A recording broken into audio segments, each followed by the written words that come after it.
Assalamualaikum warahmatullahi wabarakatuh. Lihatlah kisah-kisah Nabi Allah Musa alaihi wassalam. Ada satu abid di zaman Musa, abid ahli ibadah. 400 tahun dia berpuasa. 400 tahun. 400 tahun berpuasa, 400 tahun tahajud, 400 tahun dia uzlah, hanya ibadah kepada Allah. Sampai punya keramat ya. Sampai punya keramat. Keramatnya dia punya karomah. Kemanapun dia ada awan. Maknanya apa? Ada malaikat. Ada malaikat di atasnya itu, malaikat ribuan malaikat di atasnya dia. Kemanapun. Sampai kayak begitu karomahnya dia. Jadi kemanapun dia berada, jalan kemanapun, di atasnya selalu ada malaikat jalan. Jadi nggak pernah dia terkena sengatan matahari, nggak pernah. Luar biasa, abid ahli ibadah. Suatu ketika di bulan puasa, bulan Ramadan, Ramadan ini bukan hanya untuk umat Nabi Muhammad, ada juga di zaman umat Nabi Allah Musa. Seharusnya bulan puasa ini Allah perintahkan bukan hanya untuk umat Nabi Muhammad, Nabi Allah Isa, Nabi Allah Musa, Nabi Allah Harun, semuanya mendapatkan kesempatan untuk berpuasa. Nah, ketika di siang hari bulan puasa, si abid ini, ahli ibadah ini berpapasan dengan orang mabuk, serentengan orang ini, mabuk. Si orang tadi dilihat orang tadi, ada si abid ahli ibadah ini. Ada ahli ibadah, ada orang soleh, ada seorang wali. Apa kata orang yang mabuk tadi? Astaghfirullahaladzim, aku memohon ampun kepada Allah. Aku telah dilihat oleh orang yang soleh ini. Malu aku, malu. Akhirnya beliau memalingkan wajahnya. Si abid juga demikian. Dia memalingkan wajahnya. Dipalingkan juga wajahnya. Akhirnya tidak lama kemudian Allah mentakdir kedua-duanya ini meninggal. Bertatapan sama-sama memalingkan wajah, meninggal kedua-duanya. Begitu meninggal si abid ini dirangkul oleh malaikat, dipeluk oleh malaikat, dikawal oleh malaikat, sebagaimana janji Allah, orang yang wafat dalam keadaan beribadah, dia soleh, dia setia kepada Allah, dirangkul oleh malaikat, dirangkul sampai kepada surganya Allah, kenikmatan Allah. Ini dimaksud fi manzilatul ula. Jadi manzilah yang pertama yaitu fi makbarah, alam kubur. Nikmat alam kuburnya. Kata Allah, la, salah ini tempatnya. Ya Allah, salah. Orang yang mabuk di siang hari, masukkan dia di dalam kenikmatanku. Sedangkan abid tadi 400 tahun beribadah kepadaku, azab dia di alam kuburnya. Bingung malaikat. Ini malaikat Raqib dan Atid, Munkar dan Nakir gak paham ya Pak ya. Jadi ada hikmah di sini yang pertama. Munkar dan Nakir nggak ngerti, Raqib dan Atid nggak tahu. Yang dilihat hanya secara zahiriyahnya. Orang ahli ibadah, hati yang tahu hanya Allah Subhanahu wa ta'ala. Ini malaikat nggak ngerti loh. Raqib, Atid yang kemana-mana ikut sama kita, yang nyatat amal baik amal buruk. Wa ma misqala daratin khairan yarah. Yang sebiji atom itu tertulis Munkar dan Nakir, Raqib, Atid nggak ngerti loh. Raqib, Atid yang nulis kita itu nggak ngerti loh. Tetap disetorkan amal baiknya. Kata Allah salah malaikatnya. Raqib, Atid salah, Munkar, Nakir salah. Masukkan ahli ibadah di dalam azabku, yang orang yang asi, ahli maksiat di dalam nikmatku. Tukar, amalannya tukar, kekejian dia, kemaksiatan dia tukar, masukkan ke ahli ibadah, amalannya ahli ibadah masukkan kepada yang mabuk tadi. Apa sebab? Detik-detik terakhir ketika mereka berpapasan saling membuang muka, ahli ibadah ternyata ketika membuang muka mengatakan, sungguh hina orang ini, sungguh jelek orang ini. Siang hari nggak puasa malah mabuk, nggak tahu diri, dicaci maki habis dalam hatinya, nggak sampai mulutnya loh ya. Cuman hati nggak sampai keluar dari mulutnya, nggak sampai gawe status loh ini. Paham? Nggak sampai nulis nang status loh. Nang jero hati tok, nggak ada orang yang tahu. Nggak ada orang yang tahu, nggak sampai nulis tuh ngene Facebook ya, nggak nulis tuh Instagram. Nggak ada yang tahu. Terbesit dalam hati. Amal ibadahnya diganti oleh Allah. Bayangkan. Makanya berhati-hatilah kita menggunakan mata. Yang kedua kita menggunakan hati. Hah? Ini 400 tahun Pak. Ibadah. Nggak ada artinya di hadapan Allah. Manakala kita menggunakan mata kita merendahkan orang lain. Merasa lebih mulia daripada orang lain. Faliyadzubillah min dzalik. Kita umur kita baru berapa? Amalan kita baru berapa? Sedekah kita baru berapa? Kadang kita bisa menilai jelek orang lain. Tugas kita berdakwah sebagaimana ajaran guru-guru kita Habib Umar bin Hafid, ajaran daripada Habib Jamal. Boleh kalian itu mendiskusikan kejelekan orang lain dengan catatan engkau tidak suka dengan perbuatannya, bukan dengan orangnya. Jangan kau sebut-sebut orangnya, jangan kau caci-caci maki orangnya. Enggak seperti itu akhlak Rasulullah. Enggak seperti itu akhlak Nabi Muhammad itu. Kalau ada orang berbuat baik, dia ikuti. Ada orang berbuat jelek, dia berusaha bagaimana orang ini berbuat baik. Karena ingat, tujuan Nabi Muhammad SAW diutus di muka bumi ini mengevakuasi manusia yang semula di neraka, bagaimana dia bisa caranya masuk surga. Bagaimana kita mengawal orang, kita kawal umat manusia sehingga dia bisa menutup usia dalam keadaan husnul khatimah. Itu tujuan Nabi Muhammad.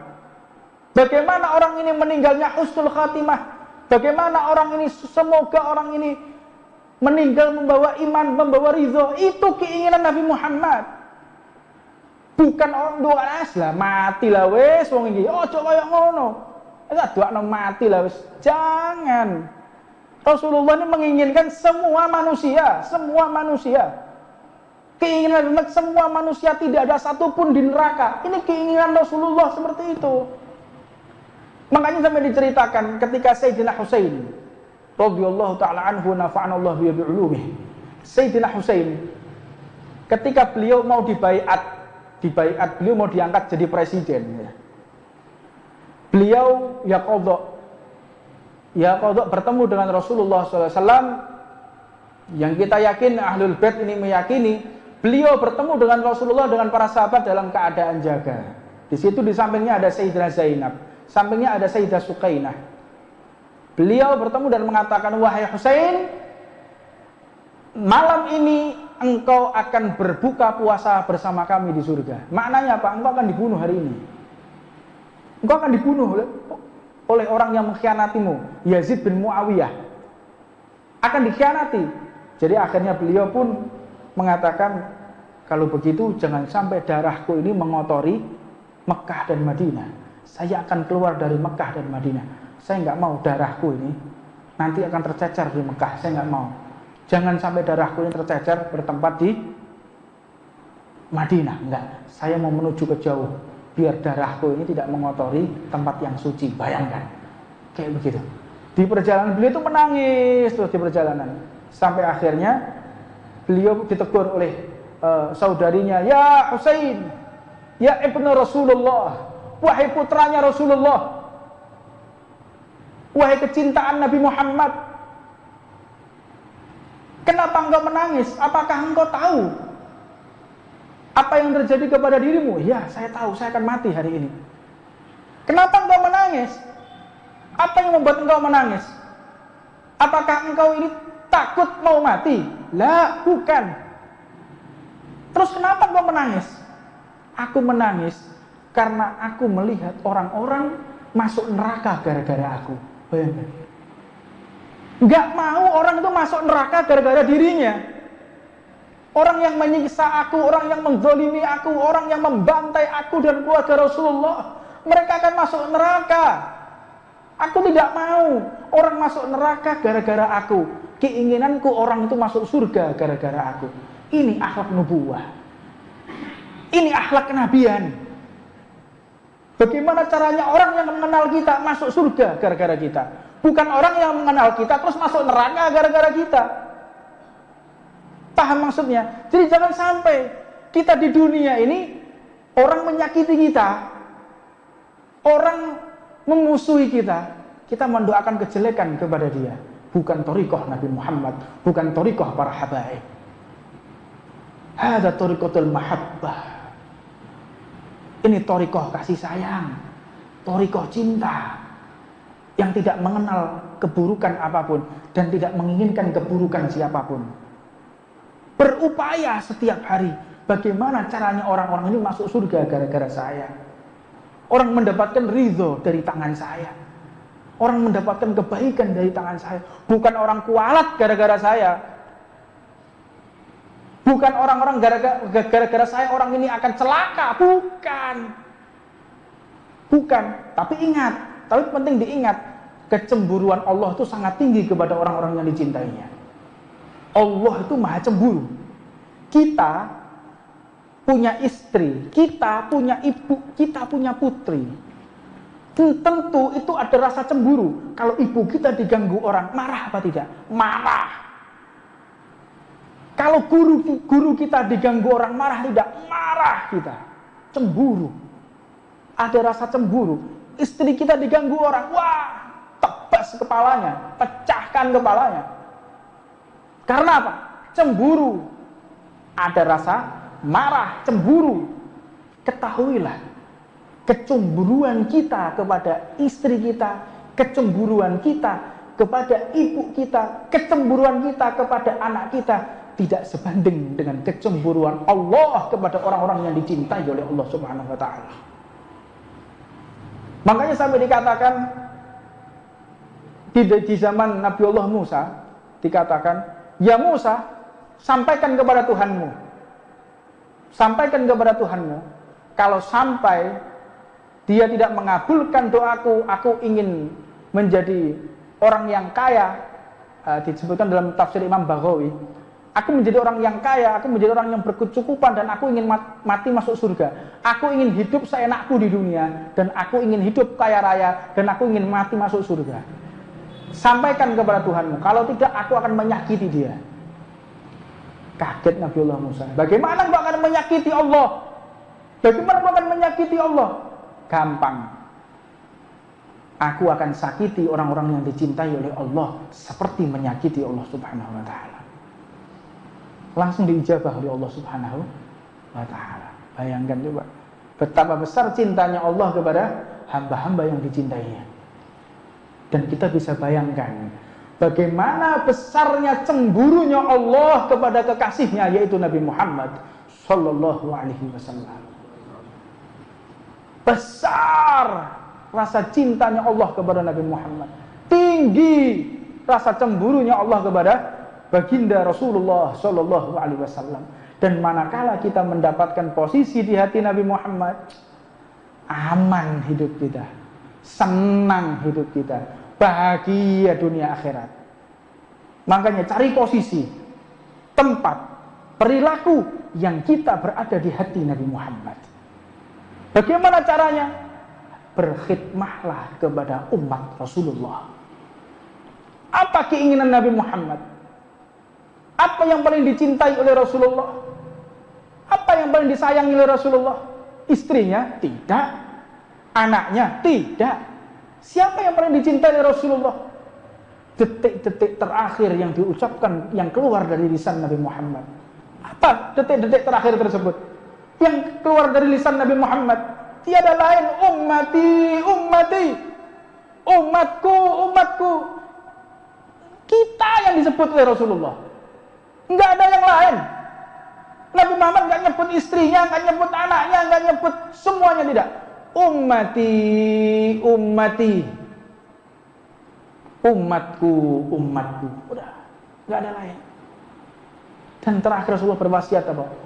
Allah, Allah fis shalah. Allah, Allah fis shalah. Salat 5 waktu nih. Ini yang paling ditekankan oleh Nabi Muhammad. Yang paling bisa membuat kita menjadi orang yang bermanfaat di dunia sampai akhirat bukan sedekah kita, bukan ilmu kita, bukan dakwah kita, bukan segala kebaikan kita, melainkan sholat 5 waktu. Ini yang paling diharapkan oleh Nabi Muhammad. Jangan tinggalkan sholat 5 waktu. Subuh sholat pada waktunya, zuhur, asar, maghrib, isya. Dan guru kita Al-Habib Umar, beliau berwasiat kepada kita, jangan sekali-kali kita sholat 5 waktu kecuali berjamaah. Jangan sekali-kali kita sholat 5 waktu kecuali berjamaah. Dan jangan sampai kita tinggalkan sedekah walaupun 1 rupiah setiap hari. Entah itu 1.000 rupiah, entah itu 500 rupiah. Kalau memang tidak punya apapun, tenaga kita nggak punya, senyuman kita.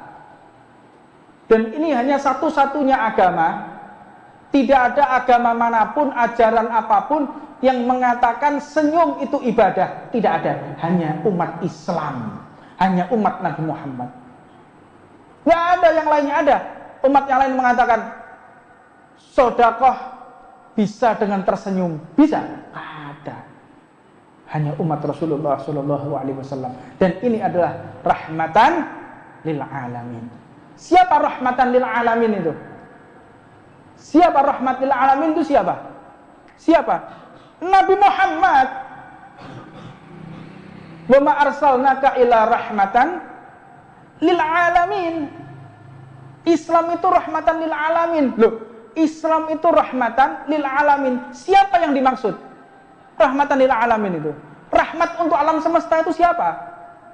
Rasulullah. Siapa yang mengganggu Rasulullah? Ya mengganggu rahmatan lil alamin. Siapa yang merendahkan Rasulullah? Berarti dia merendahkan rahmatan lil alamin. Jadi jangan mengatakan kita bukan kita nggak ada rahmat kita. Nggak ada rahmat. Jangan sombong. Kita ini thariqah rahmatan lil alamin. Sombong bener kita. Organisasi kita ini organisasi rahmatan lil alamin. Kok sombong bener?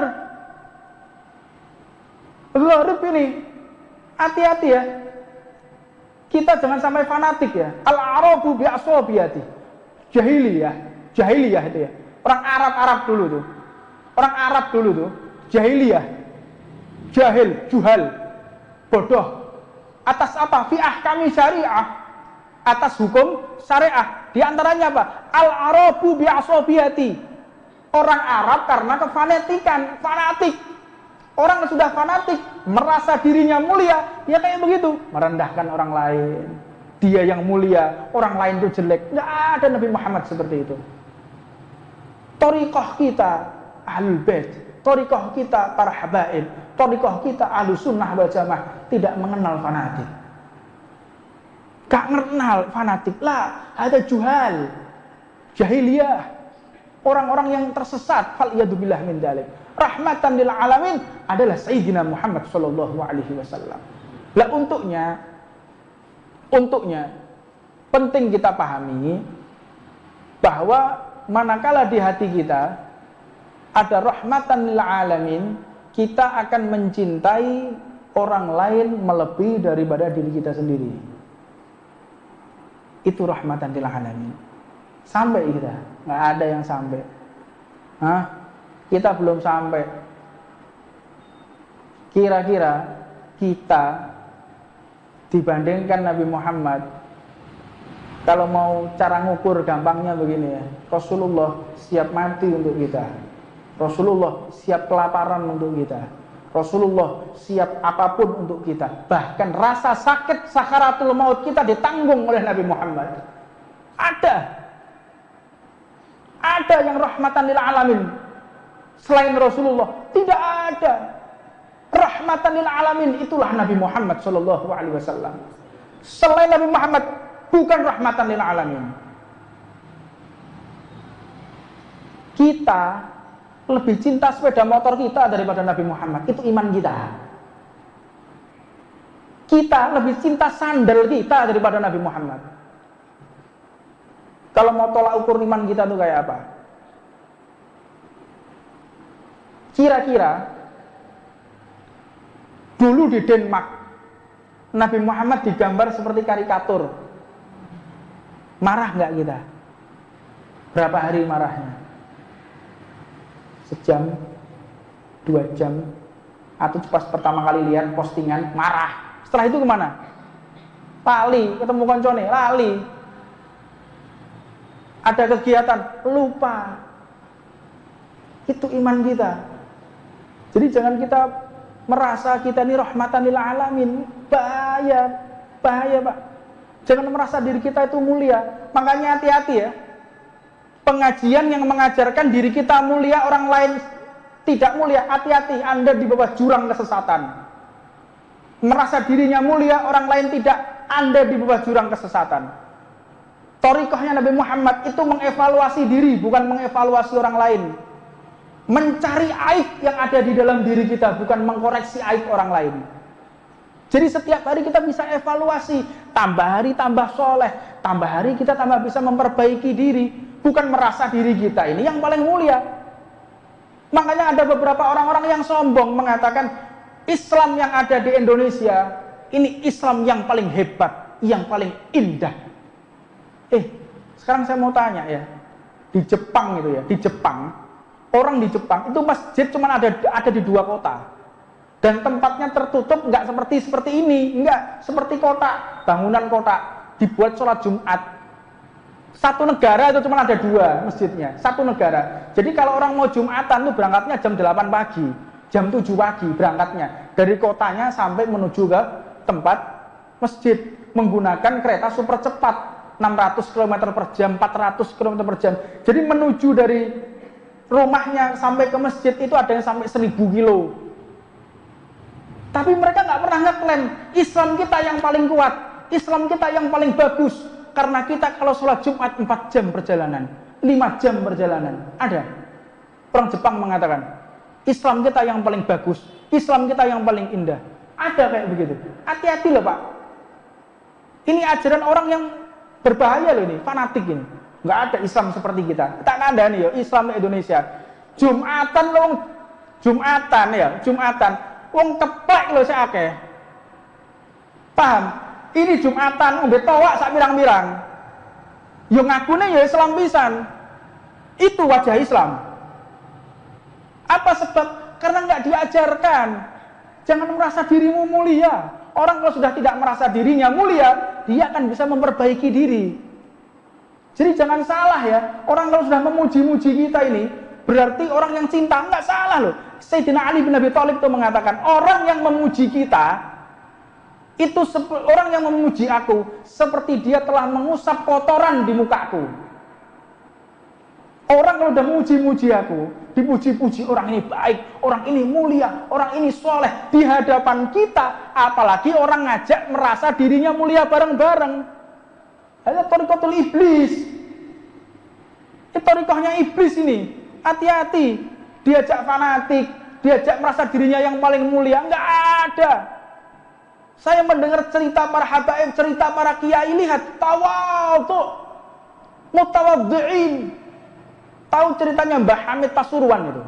Mbah Hamid Pasuruan itu ditanya, Mbah Hamid, panjenengan ngaji kepada siapa? Guru saya Habib Ja'far bin Syekhon As-Segaf. Habib Ja'far bin Syekhon As-Segaf.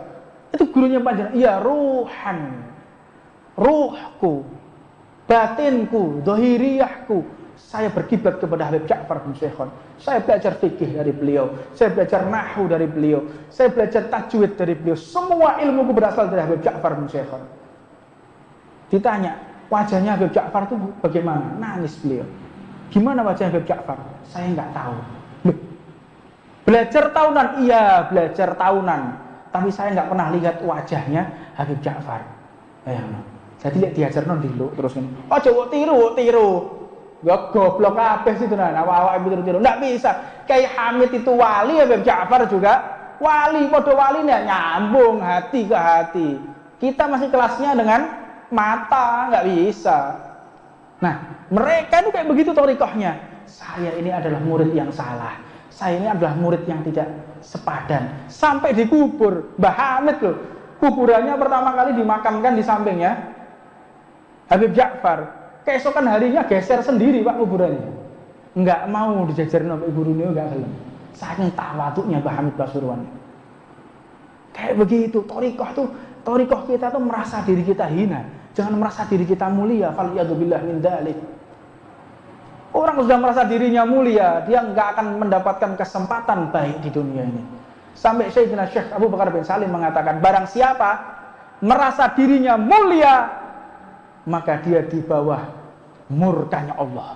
Dan barang siapa merasa dirinya hina, berarti dia di bawah ridhonya Allah. Dan ini nggak bisa dipolitisir ya Pak ya. Ini nggak bisa dipolitisir. Hati-hati, nggak bisa dipolitisir. Saya ini berpakaian tawadhu, nggak bisa. Di dalam Bidayatul Hidayah itu diceritakan banyak ahli ilm, ahli hukama, ahli abid dia dibelenggu oleh iblis gara-gara dia merasa dirinya tawadhu. Gimana maksudnya? Dia ini seorang ulama, dia ini seorang alim. Ketika di perkumpulan para ulama, para alim, dia bertempat di depan, para kiai, para habaib di depan, tapi dia duduk di belakang. Dia duduk di belakang dan dia memvonis dirinya adalah orang yang tawadhu. Saya ini duduk di belakang. Harusnya saya itu duduknya di depan, bukan di belakang. Kayak gitu nih orang digoda bisa-bisa oleh iblis, dia dihinakan oleh iblis, menyangka dirinya tawadhu, merasa dirinya tawadhu. Orang sombongnya sombong, iblisnya iblis, ngerasa oleh awake kita tawadhu. Hah?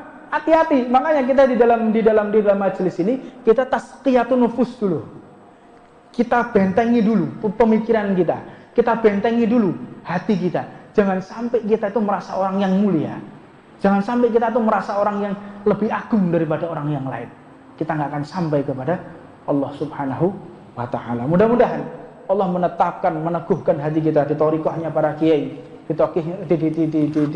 di hatinya para habaib, para ahli baitnya Nabi Muhammad, sehingga Allah tutup usia kita dengan husnul khatimah. Allah tutup usia kita dengan Allah ridha kepada kita, dan Allah tutup usia kita dengan memaafkan segala dosa-dosa kita semuanya. Rabbana atina fid dunya hasanah wa fil akhirati hasanah wa qina adzabannar.